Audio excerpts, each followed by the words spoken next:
People don't. When I talk about the Goshen Fire Department, Fire and Rescue, you got to remember one thing. I miss half the runs. I'm always talking how super busy Goshen Fire and Rescue is, and they are.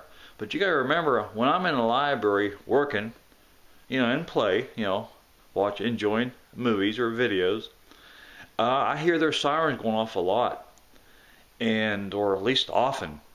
And so I'm missing half of them.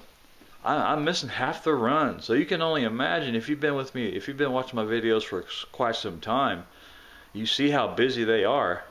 It's Clermont County, Ohio. In my book, they earn their dollar, and I would vote yes on a pay raise for them. I mean, they're busy. Out there saving lives and whatever their duties are. Very busy. Busiest. I mean, for a small town, Goshen Fire and Rescue is one of the busiest I've ever seen for a small town. Oh, I'd vote yes in a heartbeat for a pay raise for them a pay raise in a heartbeat. And they're great, but I've met 90% of them. Great bunch of guys. Guys, I hope you love my new background.